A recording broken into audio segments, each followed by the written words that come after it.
Hello friends and subscribers, and welcome to another Black Lore Top 10 video. First one of these I made in 2 years. I actually meant to have one out last summer, but unfortunately the fast drive I was saving the project to became corrupted, and I couldn't salvage anything.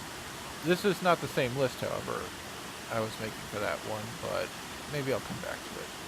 Since it has been a while, I am still going to keep my promise that in the last one I made it would not be not only not metal-centered, but music-centric on my last two. And also this will be a double top 10. The topics being my top 10 most favorite and top 10 least favorite Kaijus from the Godzilla series. 2 years ago with the Gemma 99, I reviewed the 1998 American Godzilla movie, mentioning Godzilla as my favorite series, and then in my Phantasmathon I mentioned that, well, the first Phantasm movie by itself is probably my favorite movie. Godzilla is still my favorite series, and has been since I was a kid. So let's rewrap for the occasion, shall we?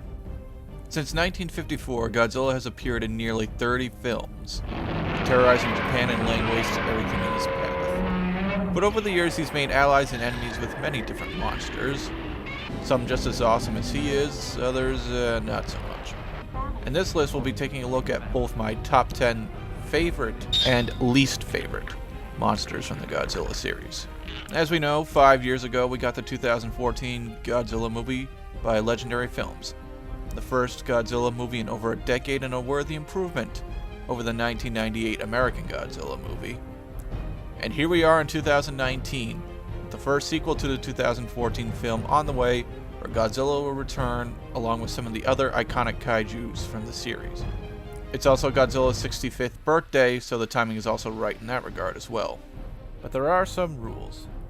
Number 1, if it's listed on Gojipedia, it counts.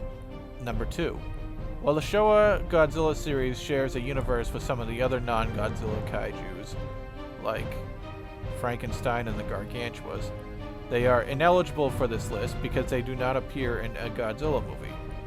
Believe me, I wish they made Godzilla vs. the Gargantuas as well, but sadly this didn't happen. Number 3. Godzilla himself would obviously be number 1, so he's actually not on the list for favorites. Most favorites, I should say. This will be about the other kaijus who appear in the series. And number 4. The least favorite list is ordered, and the favorites one is not. I honestly can't decide how I'd rank them up, because I relish them all so much. So without further delay, let us begin. Number 10, least favorite. Titanosaurus. Oh god. It's a shame this creature was the last kaiju to be introduced in the final Godzilla film of the Showa era, having his first and only appearance in 1975's Terror of Mechagodzilla. And although I don't particularly like Titanosaurus, I will admit he does have one of the more interesting and tragic backstories of some of the other monsters in the series.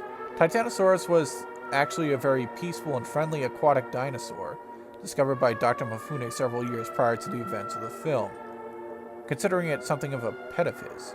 He then teams up with the aliens who built Mechagodzilla to defeat mankind because no one believed him when he said he discovered a new aquatic dinosaur. I mean, that's kind of understandable. I mean, Godzilla is considered the transitional form of a giant land and water-based reptile, and he's been stomping around for quite some time. But this guy discovering a new dinosaur was too unbelievable. But anyway, in a rather dickish move, Mifune selfishly turned the peaceful and friendly Titanosaurus into a killer, like King Ghidorah, Rodan, and Manda. He did this by installing a mind control device on Titanosaurus. By doing this, Mifune robbed Titanosaurus of his peaceful nature and free will for the purpose of being an instrument of his own revenge. What a prick. Now onto the monster itself. Titanosaurus' appearance is often considered just a more fish-like Godzilla. And that may be, but just look at his giraffe neck, webbed tail, and also, what the fuck is going on with his body? Does he have grayscale or something? Apart from his appearance and having fins up the ass, Titanosaurus arguably has the most annoying roar out of any kaiju in the Godzilla series.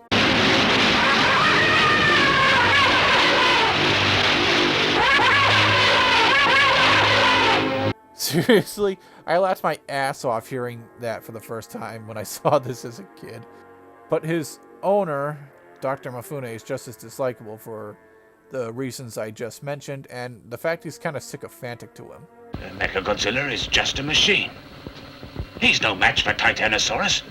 A bullshit, he's not. King Caesar could probably rip Titanosaurus a new one, and if it weren't for Godzilla, Mechagodzilla would have turned King Caesar into a smoking carcass.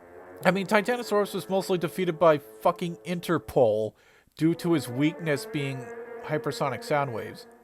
Although some have speculated it was actually the sound waves interfering with the mind control device which causes pain to Titanosaurus, not the waves by themselves.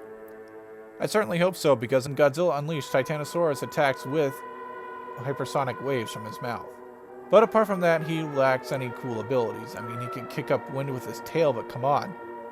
Rodan and Mothra can do that with their wings, and they could still keep their eyes on the enemy when doing so. Titanosaurus can't. I mean, the only impressive thing Titanosaurus can really do is lift up Godzilla with his mouth. Interesting. Most people aren't fans of Titanosaurus, and that's probably why he hasn't been around in over 40 years since his 1975 debut in Terror of Mechagodzilla. And I doubt we'll be seeing him again soon unless they come back to the drawing board with him. But if they do, it'd be interesting to see how he turns out. Maybe an updated Titanosaurus can be a cool thing. But then again, only time will tell. Number 10 favorite. Space Godzilla. There's some people out there who apparently don't like Space Godzilla or the movie he appeared in, citing things like his admittedly hasty and hazily given origins as being Biollante cells or Mothra cells or Godzilla cells or whatever cells being sucked in a black hole or something, or the fact he doesn't look that much different from Godzilla himself. Well, despite this, I like both the monster and the movie he appeared in. Admittedly, though, that may be because Godzilla vs. Space Godzilla was the first movie from the Heisei series that I saw. But one of the things I do like about Space Godzilla is that he's one of Godzilla's most intelligent adversaries, seeking to destroy the world of his own free will, and his use of strategy when fighting Godzilla, such as using the tower as his power supply. And I also like his roar. It's pretty evil sounding. Space Godzilla is very evil, and he is probably the only foe Godzilla fought that truly turns the battlefield into an apocalyptic landscape, with him raising crystals everywhere. Apart from the usual powers of some kind of breath, he can also form a shield that deflects Godzilla's own atomic breath. He's also one of the few Godzilla adversaries to target the Big G emotionally by kidnapping his son. All in all, I don't really care what other people say. I think Space Godzilla is really cool. I've even got a figure of him that I've had since I was 10.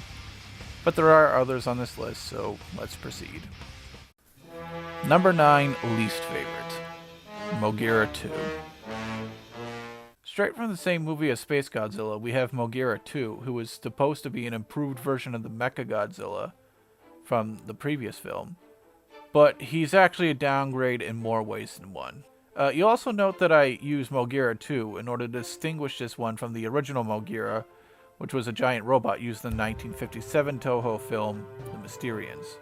As previously mentioned, this incarnation of Mogira is supposed to be an upgraded robot from the Mechagodzilla featured in the previous film, Godzilla vs. Mechagodzilla 2.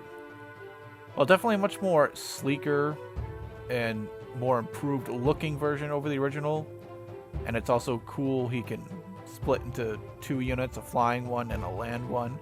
But in regards to abilities and attacks, they're even less effective on Space Godzilla than Mechagodzilla's were on Godzilla in the previous film, despite being considered an improvement for some reason. I mean, in the previous film, Mechagodzilla was nearly on par with Godzilla and could withstand most of his attacks. He even nearly killed him at one point. Twice, arguably. But Mogira 2? He takes damage incredibly easily for a robot that's designed to fight monsters. I mean, let's face it, his weapons are weaker and he is weaker. It's kind of a shame to date that this is the latest incarnation of Mogira, and he's just not that cool. Here's hoping they could fix that sometime in the future. Number 9 favorite. Kamanga. I know what some of you are thinking. Kamanga? Really? There's nothing more to him like the other simple monsters like Kamacuras or Ibra? They're just giant species of whatever they are. And that's a point I will concede. There really isn't nothing special about Kamanga other than he's a giant spider, so why is he on this list? Well, just like there are some people out there who are deathly afraid of spiders, I'm actually a huge fucking fan of spiders. So Kamanga's entry into the Godzilla series pleases me, because I like giant spiders that much. And unlike Kamacuras or Ibra, or some of the other uninteresting monsters, Kamanga is at least one of the smarter kaijus. He plays dead when he knows he can't win, and he uses ambush tactics. He's also a self-necromancer, able to bring himself back from the dead, as he clearly died at the end of Son of Godzilla, which presumably took place in 1967, the year it was made, but subsequently resurrected himself and helped the other monsters of Earth defeat King Ghidorah at the end of Destroy All Monsters, which took place in 1999. Like most other Showa-era kaiju, he made a brief return in Final Wars, but unfortunately didn't do very much. Bottom line, otherwise he's uninteresting, but fuck it, I like spiders. Next. Number 8, least favorite, King Caesar. While 1974's Godzilla vs. Mechagodzilla and its sequel, Terror of Mechagodzilla, are considered the proper corrections to the downward trend of post-Destroy All Monsters entries into the series, they were still not without their flaws. Not that I'm holding the introduction of new monsters in those films against them. It doesn't change the fact that I do not particularly care for the monsters that were introduced in those films. The first of these was King Caesar. For starters, he is right up there with Ghidorah for being one of the weirdest looking monsters of the Showa series. In fact, probably one of the strangest looking Godzilla monsters ever. I understand he's based off a Shiza, or a Japanese guardian spirit of Okinawa, which were the localized variant of the Chinese guardian lions, or Shishi. King Caesar looks like the mutated offspring if the brown gargantua or Sanda fucked Clifford the big red dog. I mean, seriously, look at his tail! Like, what the hell is this? His roars are on the lazy side, being that they were recycled roars from the Toho King Kong, albeit slightly modified to give a unique sound.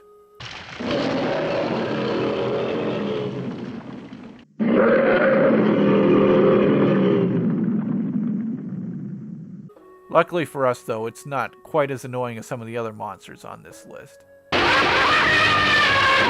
But the most annoying aspect about King Caesar is he's kind of lazy. I mean, he's supposed to be a vigilant guardian spirit, but he has to be woken up by singing to it. And this fucking song, unlike the Mothra songs, is endless.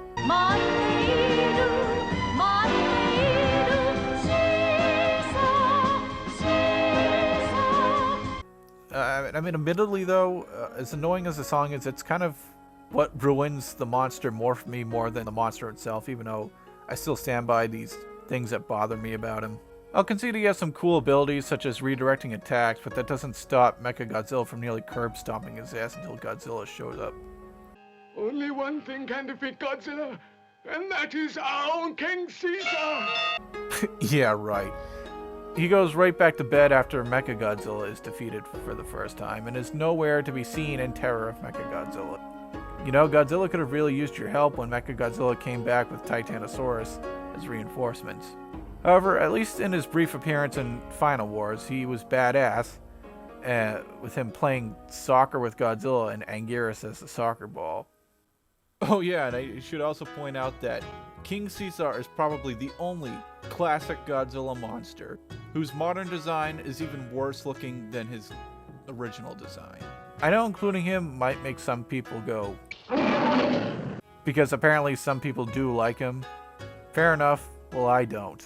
Now, being where he is on the list, he's far from the worst, and I wouldn't say he was completely unnecessary, because although I still don't like him in particular, I do appreciate his role in the franchise. He's just not my favorite monster. Number 8, favorite, Orga. Orga's first and only appearance so far was in Godzilla 2000, as the extraterrestrial enemy Godzilla faces off against in that movie. However, I was first exposed to him in the 2002 game Destroy All Monsters Melee. It was a popular game in my 4th grade class, and everyone was talking about how hard he was to beat. although I was kind of disappointed when I defeated him with my first try. I'll admit he was a bit harder in Godzilla Save the Earth, so to be honest, I like Orga for how he is in the games rather as he is in the film. But in the movie, he comes down in the UFO after him and the Millennians absorb some Godzilla DNA. He then unleashes himself to fight Godzilla. And this guy is a Hulk. I mean, arguably the Hulk of the Godzilla series. He's bigger and stronger than Godzilla, to be sure, and he has an energy beam of his own on his shoulder. In the game, it looks like he's firing from his armpit, so as a joke, my real-life friends and I call it the armpit laser. But as a further testament to how much more powerful than Godzilla he is probably the only kaiju to date that has gone so far as to try to eat Godzilla. But of course, this proves to be his undoing. Orga, I think, is a bit underrated. He is frightening, he lives up to the design. But as for a note on his name, because it became so ingrained to me as a kid, in 2016 when I started watching the Gundam series Iron-Blooded Orphans on Toonami, his name became a bit of a distraction. You can't get to sleep, Orga? And it looks like you can't either. Excuse me! Orga, I want to leave here! Orga! Is it true you gave severance pay to the First Corps guys who quit? Why? I think someone was a fan of Godzilla 2000 when they began writing that. I don't expect Orga to appear in the Legendary series, but I hope sometime in the future, Toho will once again bring this monster back to the silver screen. Number 7 least favorite. Kamacuras. Kamacuras first appeared in the 1967 movie Son of Godzilla, initially as a man-sized praying mantis, and then the group became mutated in Godzilla size after a secret UN weapon weather experiment goes wrong. Personally, I don't find anything objectionable about Kamacuras like other monsters that I consider among my least favorites. It's just that he's often grouped alongside other monsters like Ibara and Kamanga. They're just unremarkable. There's nothing more to them other than their giant whatever species they are. And yeah, Kamacuras, he's nothing more than just a giant praying mantis. He has no special powers, and even 3 of them were no match for Godzilla by himself. The final one was eventually killed off by Kamanga in the film later on. But Kamacuras does make a return in 2004's Godzilla Final Wars. I mean, they gave him a cooler design and they upgraded his speed, but it still doesn't seem to help a bit. I've been feeling he's even weaker than the giant praying mantis from the 1957 American movie, The Deadly Mantis. Again, compared to others on the list, he's tolerable, he's just not very memorable. He's kind of boring, actually. It's not that great. Moving on. Number 7 favorite. King Ghidorah. King Ghidorah needs no introduction. Having first appeared in 1964 as Ghidorah the Three-Headed Monster, King Ghidorah has distinguished himself as Godzilla's arch-rival and primary adversary, having clashed with him 6 times to date in Godzilla's expansive filmography. Firstly in the aforementioned Ghidorah the Three-Headed Monster, and then in Invasion of the Astro Monster, also known as Monster Zero.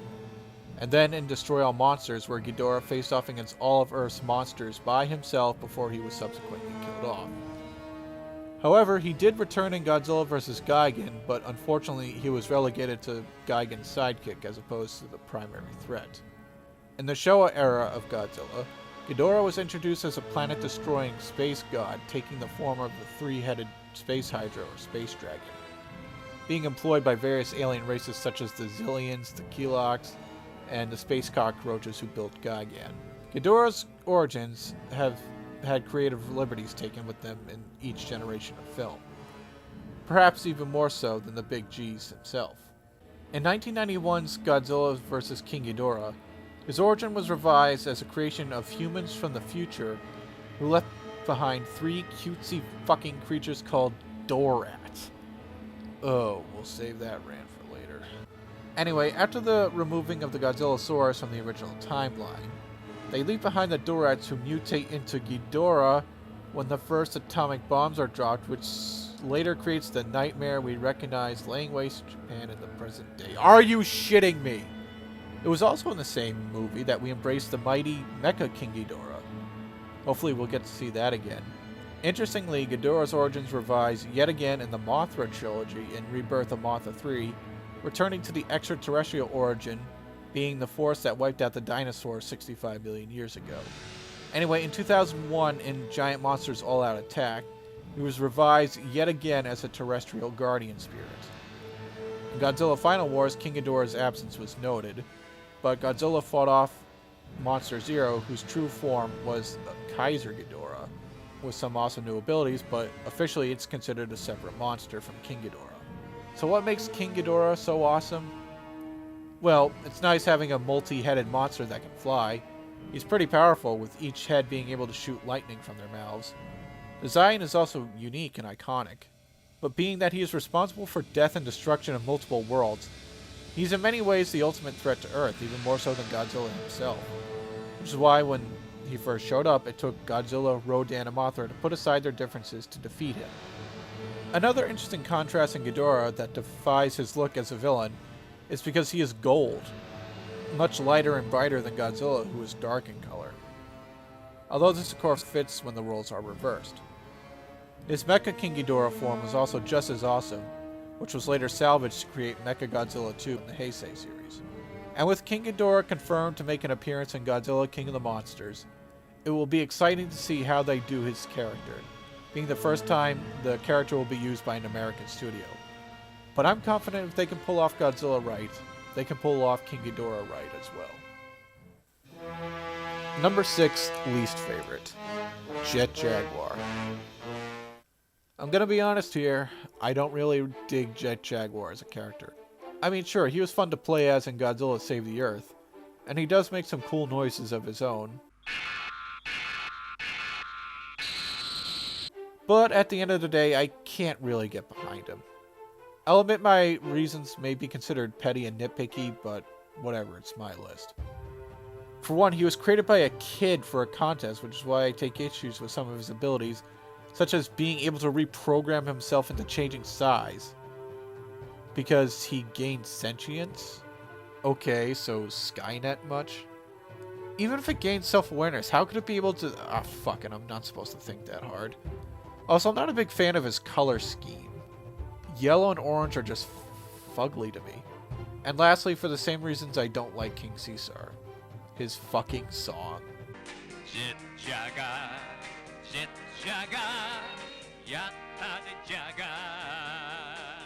I'll concede he's not the most objectionable kaiju, but I still don't like him very much.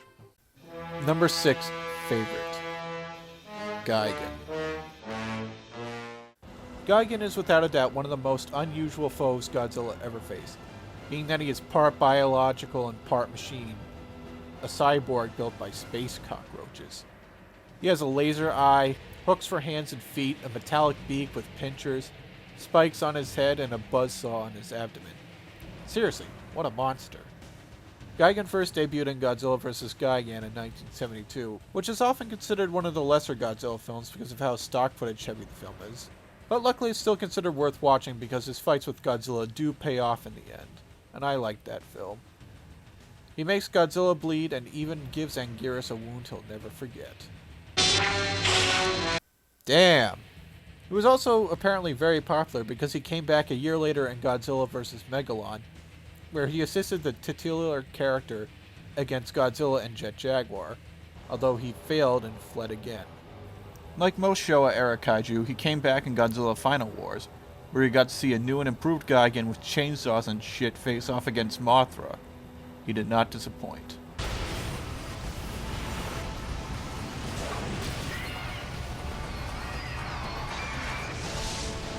Gigan has also been one of my favorite Godzilla villains ever since I was first introduced to the character in Destroy All Monsters Melee.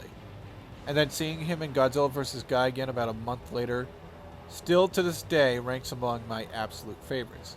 Cool design, cool backstory, powers that do not disappoint. I don't think I could find a Godzilla fan who has anything bad to say about Gigan. Although I will say, you'd think for a cyborg he'd be one of the smarter Godzilla monsters, but he doesn't strike me as belonging into the smarter villains like King Ghidorah, Space Godzilla, or Destroyah. But hey, you can't have them all, I guess. Otherwise we might have the perfect villain. At one point I'd even consider Gigan my favorite kaiju after the Big G himself. And that may not be the case now. He is still one of my favorite kaijus, otherwise he wouldn't be on this list. Number 5, least favorite. The Monster Island Condor. What can I really say about this monster? There's virtually no information on him other than it's a giant condor that attacks Godzilla in 1966's Ibara Horror of the Deep, also known as Godzilla vs. the Sea Monster. Like Godzilla vs. Gigan, you'll be hard-pressed to find anyone who calls this the worst Godzilla movie, but again, consider it one of the lesser ones because the main opponent, Ibara, is one of his weakest opponents. This may be because this was originally intended to be a King Kong movie, but they changed it to Godzilla at the last second. But as for this condor, it just comes out of fucking nowhere and attacks Godzilla. I mean, it's big and all, but what made it think it had a chance against Godzilla? This has got to be the stupidest fucking bird in all of existence. The fight scene is just as terrible, you could hardly see what's even going on. I feel like this scene was inserted into the film as filler, and it was recycled into the infamous film Godzilla's Revenge. Ugh. But anyway, Godzilla kills this thing after about a minute with his atomic breath, and then it plummets into the sea. You won't be missed. Number 5 favorite, Anguirus. Godzilla Raids Again is a divisive entry into the Godzilla franchise. Some people hate it, some people love it. To me it was meh. I only saw it once back in 2007. Even though I have the DVD to that movie, I've never bothered to watch it again in its entirety. But maybe I will someday.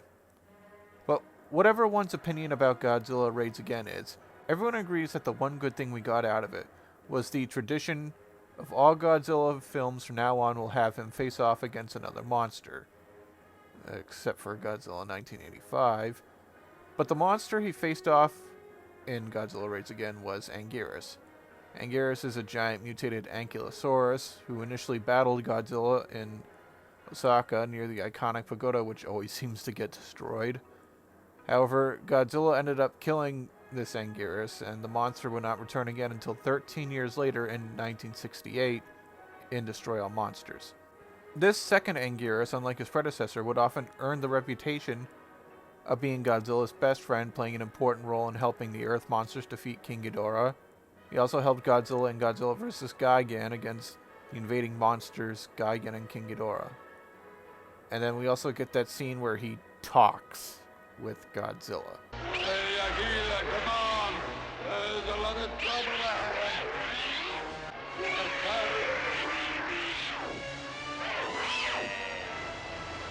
He also played a minor role in Godzilla vs. Mechagodzilla, sensing that an imposter Godzilla was on the loose and tried to fight him, although Mechagodzilla kicked his ass and forced him to retreat. Anguirus still chopped away of the fake flesh and exposed a chunk of the space titanium that Mechagodzilla was built from. Anguirus would not appear again for 30 years until Godzilla Final Wars in the Millennium series. Unfortunately though, he was under the control of the Zillions and once again had to fight Godzilla. Anguirus may be one of the smaller kaijus, but he is for sure one of the toughest. The first one fought to the death against the Big G and played a major role in defeating King Ghidorah, and kept fighting Gigan even after Gigan cut him with his belly saw. His failure against Mechagodzilla was understandable. There's no way he could have done that much after his jaw was broken like that.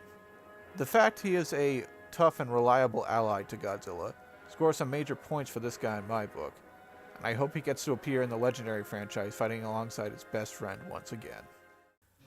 Number 4 least favorite, Dorats. 1991's Godzilla vs. King Ghidorah is often considered one of, if not the best movie of the Heisei era. We finally get to see Godzilla face off against King Ghidorah by himself, and later against Mecha King Ghidorah. Every other time prior to this he did so with another monster. But one of the things where this movie loses a few points is their revision of King Ghidorah's origins. Instead of being the planet-destroying space god Hydra thing he was in the Showa era, King Ghidorah was instead the product of these 3 cutesy little winged Furby things they left behind on an island by time-traveling global socialists from the future after they removed the Godzillasaurus. so King Ghidorah can wreak havoc on Japan instead of having Godzilla as a de facto unwitting guardian or something. Why do I hate these things? Because I will never accept these grotesque, overly cutesy abominations were the origin to Godzilla's most feared adversary, even in one film with a revised origin. Seriously, what is with Japan and trying to make everything cute from the 90s onwards? I mean, anime in the 80s was dark, gritty, and badass, but look at the shit we got here in 2019. I mean, there were signs there with Sailor Moon in the early 90s and everything, but come on, did this really have to infect Godzilla as well? And of all the monsters you had to make cute, it had to be Ghidorah? Ugh. You get the point. Fuck these things. These aren't King Ghidorah. Legendary, if these things are even joked about returning in your series, some monster heads are gonna roll. Number 4 favorite. Mothra. While King Ghidorah may be Godzilla's number 1 bad guy adversary, Mothra is certainly the number 1 good guy adversary. Or shall I say, good girl adversary? Anyway, Mothra really needs no introduction. She first appeared in the 1961 film Mothra as the guardian of Infant Island. Mothra communicates through her 2 twin guardian fairies, whose Japanese name I can't pronounce, or can't be bothered to pronounce, so we're just going to call them the fairies. Anyway, in the first film they were kidnapped by a greedy businessman from kind of Russia, kind of America country, and this prompted Mothra to attack until they were freed. Mothra then appeared in the 1964 Godzilla film, Godzilla vs. Mothra, where Mothra's egg washes ashore after a hurricane, and then another greedy businessman tries to make an attraction around it. Not long after, Godzilla, who was also washed ashore during the hurricane, resurfaces and wreaks havoc upon Japan. Mothra arrives to fight Godzilla, but loses. However, Mothra is reborn from the egg into 2 larva forms who later defeat Godzilla and send him plummeting into the sea. After this, one of the larvae dies in an unknown circumstance, but returns in Ghidorah, the 3-headed monster, to try to persuade Godzilla and Rodan to fight King Ghidorah. Mothra was then shoehorned into Godzilla vs. the Sea Monster as the Red Bamboo terrorist organization has enslaved some of the natives. They escape with Mothra after Godzilla wrecks the place and tries to come after Mothra. Mothra then returns and destroys all monsters. Even from her first appearance, Mothra continued to play a prominent role in the Godzilla films from 1964 to 1968. Sadly, she only appeared in stock footage in later Showa-era films. Luckily, she not only returned in the Heisei era, such as in the 1992 Godzilla vs. Mothra movie, but her twins warned the psychic Miki about Space Godzilla in Godzilla vs. Space Godzilla. Mothra then got her own 3-film spin-off series in the 90s, the Rebirth of Mothra series. However, the Rebirth of Mothra trilogy's continuity is separate from the continuity of the Heisei Godzilla films. And of course, Mothra returned in the Millennium series, playing a prominent role in Giant Monsters All-Out Attack, Tokyo SOS, and then in Final Wars, which all have their own separate continuities. I like Mothra because humanity needs a kaiju on its side. Although in some of the Showa-era films, Godzilla comes around to that role, but not really after that, being mostly an ally of convenience facing other monsters in the Heisei Millennium series, like Space Godzilla, Destroyah, Mechagodzilla, and others. And one can argue that Mothra, as a godlike being, is probably the smartest of all the kaijus, recognizing the threat of King Ghidorah, and Ghidorah the 3-headed monster, and then in Space Godzilla and Godzilla vs. Space Godzilla. Knowing the intentions of these evil monsters, and then knowing that Godzilla would be needed to defeat them. Mothra also has some interesting abilities, despite her merely taking on the form of a giant moth. Her abilities also differ from series to series. She can spray poison in the Showa series, shoot energy beams from her antennas in the Heisei series, and check this out.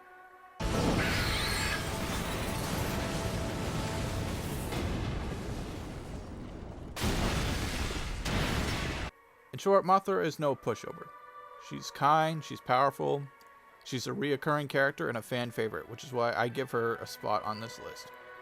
As we know, Mothra is slated to return in King of the Monsters, and was hinted at in Kong Skull Island. Like everyone else, I can't wait to see what she'll be like in the legendary film series. Number 3, least favorite. Zilla. You know, I have a sad thing to confess. The 1998 American remake of Godzilla was the first film with Godzilla in its title I ever saw. I saw it when I was 5, shortly sometime after it came out on VHS, either in late 1998 or early 1999. For me, Zilla was Godzilla. But luckily, that was only for a few short years. But yeah, I already listed off my complaints about Zilla in the movie review I did with the Gemma 99 2 years ago. I mean, he looks cool and everything, and he's fine as his own monster. But as an incarnation of Godzilla, what can I say that hasn't been said before? He's so much smaller, punier, and weaker than the original, and only vaguely resembles him at best. I mean, he doesn't do much destroying. I mean, most of the destruction caused in the 1998 movie were caused by the army firing like fucking stormtroopers. And while we're discussing the army, why is it Zilla who runs away from them and not the other way around? Oh right, his one weakness. Missiles! Conventional fucking weapons! It was also disappointing we didn't get to see him use atomic breath. Instead, he blows in some cars that are already on fire and they explode. And then when making the film, Roland was clear with his intentions. He wanted to make his own movie. He wanted to make his own creature because he's not even a fan of the original Godzilla. And they were making a more animalistic giant creature instead of the king of the monsters. Okay, Roland, if you want to make your own monster movie, go ahead. But when we see Godzilla in the title, we expect to see Godzilla. And of all of his trademark characteristics, you couldn't even use his trademark roar that often, instead making him sound more like a wounded elephant on speed.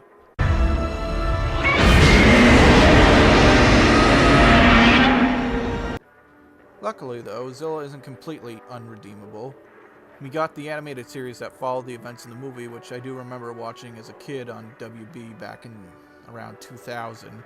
We can also thank this turd fest for forcing Toho to bring back Godzilla not even 5 years after they killed him off permanently in 1995 in Godzilla vs. Destroyah, so they could bring us the Millennium series starting off with Godzilla 2000 in 1999.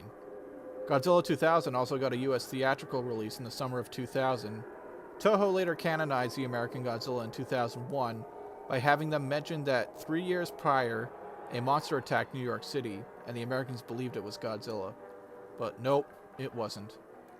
And then in 2004 in Godzilla Final Wars, we got to see the intentionally shitty CGI Zilla face off against the rubber-suited King, only to have him instantly annihilated.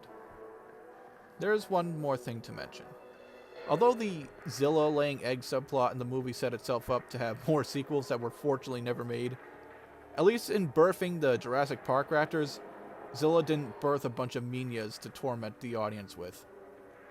Minya. We'll get to him soon enough. Number 3 favorite, Biollante. Godzilla has battled everything from giant bugs, space hydras, and mechanical versions of himself, but the most unusual foe he ever faced can be brought down to 2 candidates. Ghidorah, the mutated piece of sewage, or Biollante, which started off as a giant Triffid and then evolves into the Little Shop of Horrors. Like Jet Jaguar, Biollante was conceived in a fan-submitted script and was Toho's take on the perceived consequences of genetic mutation via bioengineering. As mentioned previously, I appreciate Biollante for being one of Godzilla's more unique and original foes. I mean, its forms are impressive and complex, as to having Godzilla face off against another monster that can be depicted as a guy in a suit. Not that I'd have a problem with that.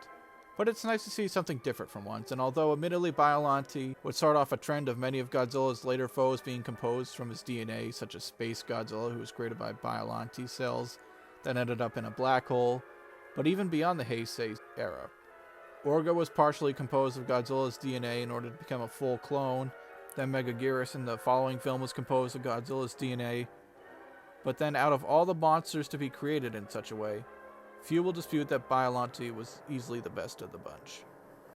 Number 2 least favorite, Ghidorah.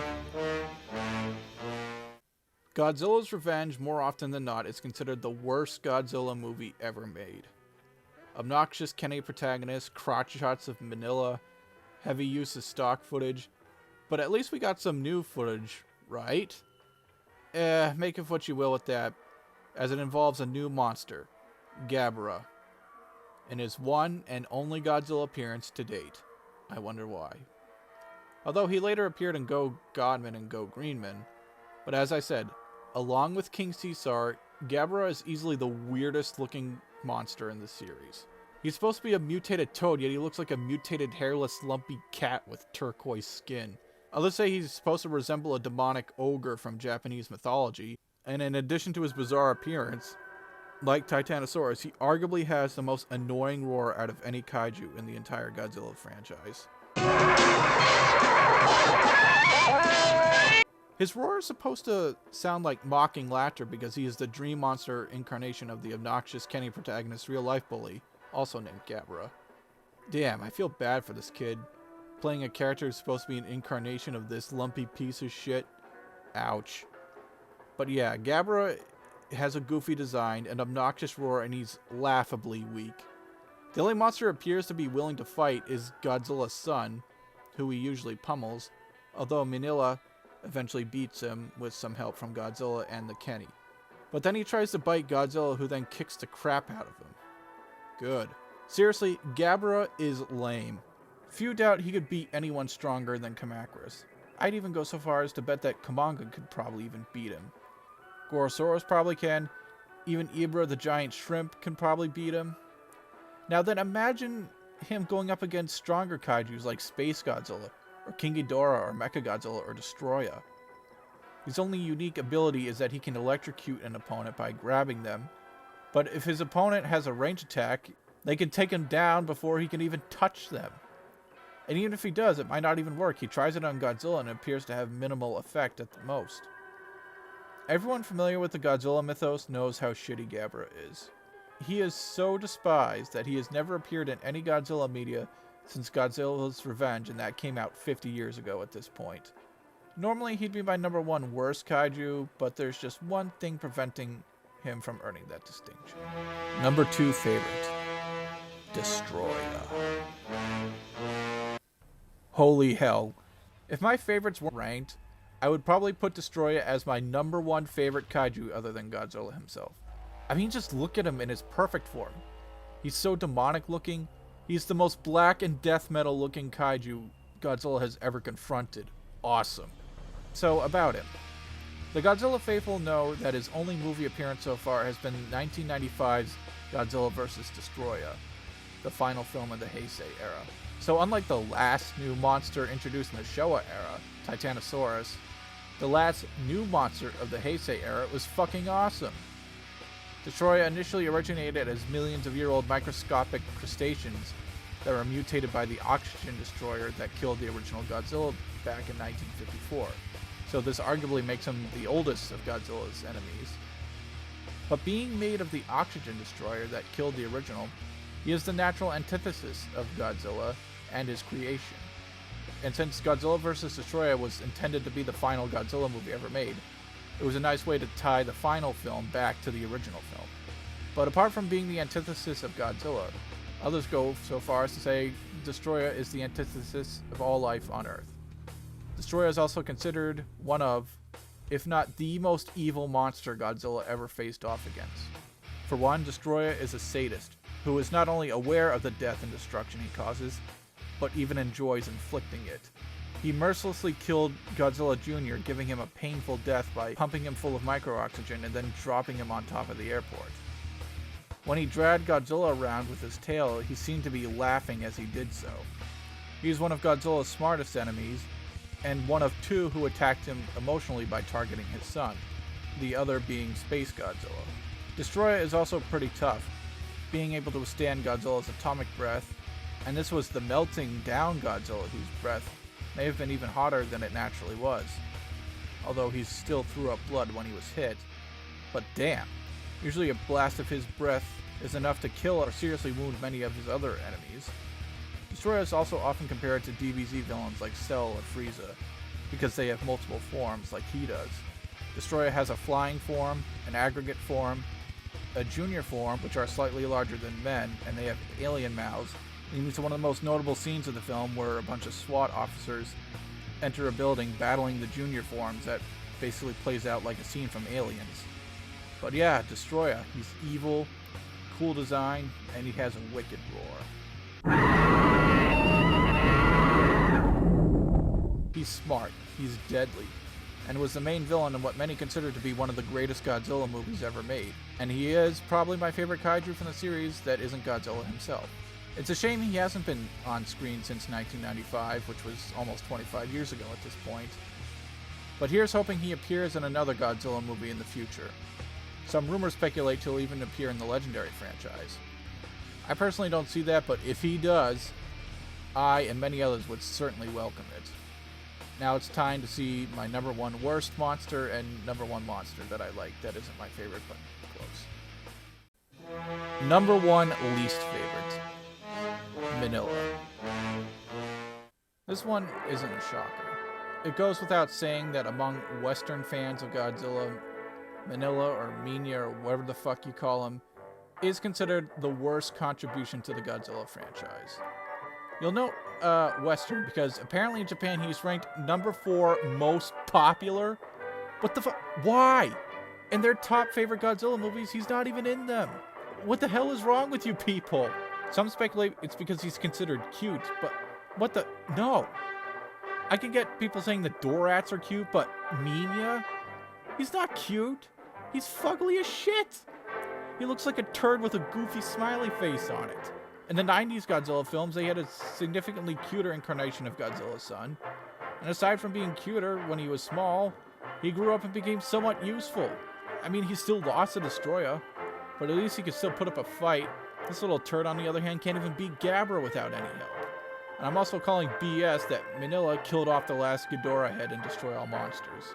Also, Destroy All Monsters takes place in 1999, and Son of Godzilla, as far as we know, takes place in 1967, the year it was made.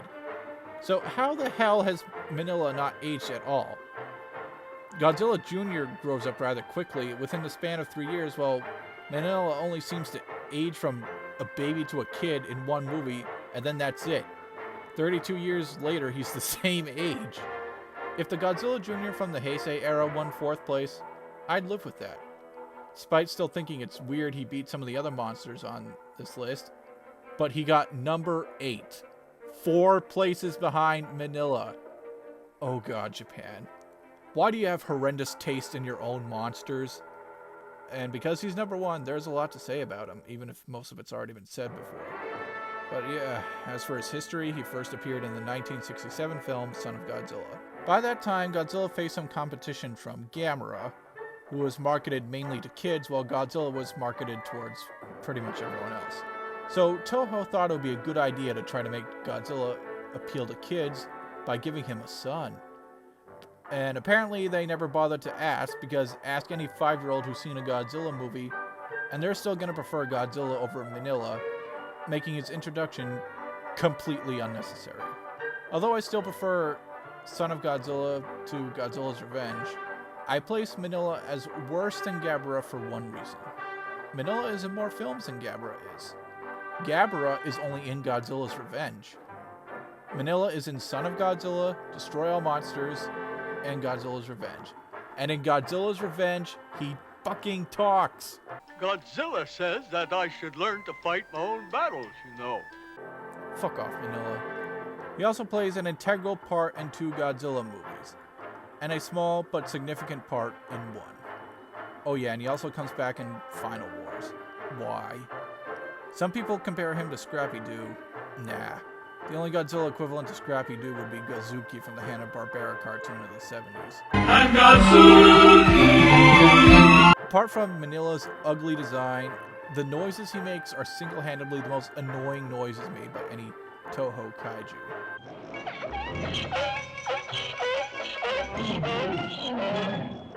But didn't you say it's a toss-up between Ghidorah and Titanosaurus on that one? Yeah, as in most annoying roar. Those aren't roars. I don't know what the hell you'd call that. Sounds like a baby donkey ODing on something. This is Manilla's roar.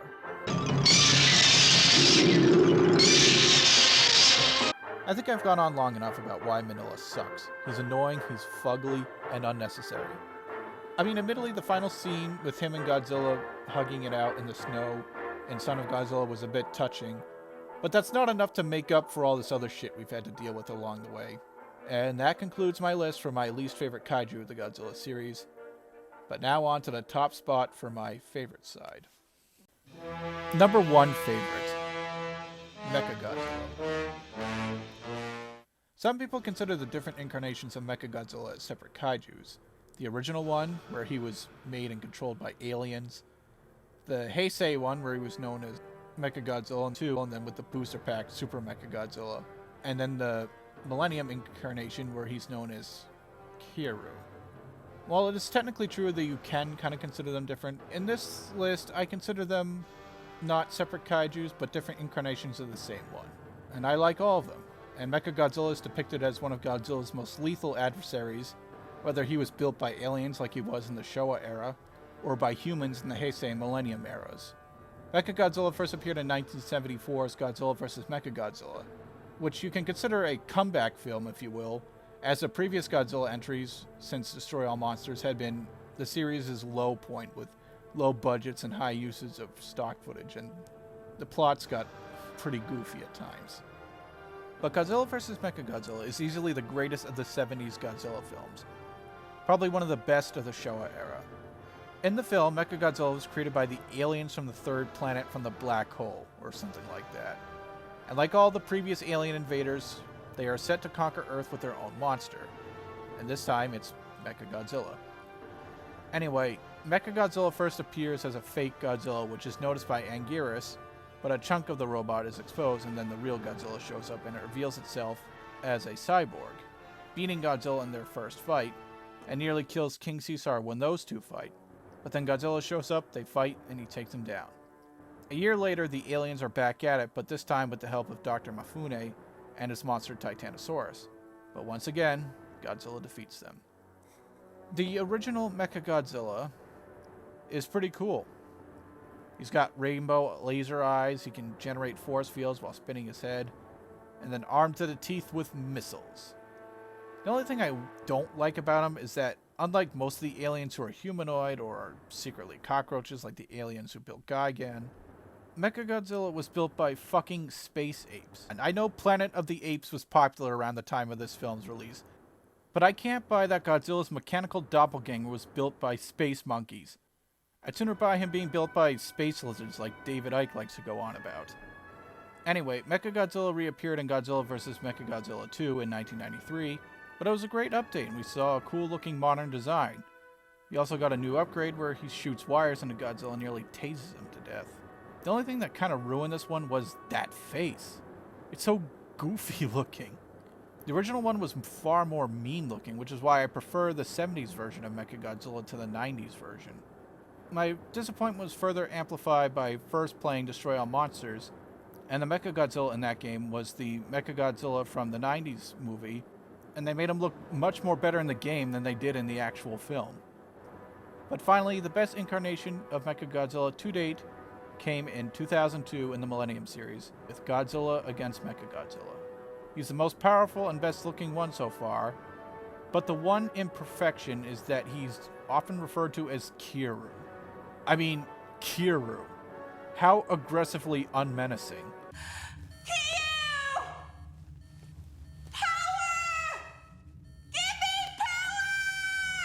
Although Kweer means like steel or mechanical dragon in Japanese or something like that, they should have dropped that from the English dub. It doesn't translate well. Seriously, Kweer sounds like the name of some faggoty Final Fantasy or JRPG protagonist. But they figured this out, and in Tokyo SOS they go back to referring to it as Mechagodzilla, or Mecha-G for short. Control center to all units. A mechanic is attempting to repair Mechagodzilla. Stand by for logistical support. Anyway, Mechagodzilla 3, as I'll call this one, came with a new lethal attack. The Absolute Zero, which, if successful, could have killed Godzilla or any other kaiju who had the misfortune of coming across this badass machine. An interesting concept they did, and a proper way to make something more realistic, is Mechagodzilla has batteries and needs to be recharged by microwaves. Another interesting concept they did was that he was built around the bones of the original Godzilla who attacked Tokyo in 1954, and then when it hears Godzilla's roar in Godzilla against Mechagodzilla, Mechagodzilla then has a genetic memory where it realizes it's the original Godzilla, and then goes berserk and starts attacking Tokyo itself until it runs out of energy. After making repairs, it battles Godzilla, and although it fails to kill him with Absolute Zero, it does manage to leave a rather large gash on his chest. In the sequel, Tokyo SOS, they have a rematch this time, and Mothra is now involved. The Mothra fairies tell the humans they will have to return Godzilla's bones to the ocean, otherwise Mothra will declare war on mankind. Anyway, the film ends with the two descending to the bottom of the ocean as planned. So why do I like Mechagodzilla? Well, he might not be my favorite kaiju, but I still rank him close behind Godzilla and Destroyah, and I can't decide between him or Gigan who would be next. He is, however, my favorite fictional giant robot for sure. But even when I was a kid, an older kid mind you, like 10 or 11, I would fantasize about building my own giant Mechagodzilla and kicking ass with it. He's got cool powers, he looks badass except for number 2's face, and then he works whether he's a villain like in the Showa era or a protagonist like in the Heisei Millennium films. However, I do like the idea of him as a villain more than a hero. I guess that's because how I initially came around to him in the video games. You know, one Godzilla movie I'd like to see is not another face-off between Godzilla and Mechagodzilla, although of course that would be welcome, but one where the attacking aliens bring on a Mechagodzilla to attack Earth and humanity, who also has a Mechagodzilla in their arsenal, and the two Mechagodzillas fight. Or hell, bring back Mecha King Ghidorah, or have the two of them fight. Now that would be awesome. Mechagodzilla has cool design, cool powers, and when he fights with Godzilla or any other monster, it does not disappoint. And if he appears in the Legendary series, I also can't wait to see what he'd be like. And so that does it for my double top 10. You now know both my top 10 favorite Godzilla kaiju and top 10 least favorite Godzilla kaiju. Like and comment to your heart's content, but also be sure to subscribe and join my Discord server. Are you excited for Godzilla King of the Monsters? Who do you want to see in that movie or any other future films? I am the Black Lord of Fenrir. Until then, I'll be seeing King of the Monsters, and I bet you are too.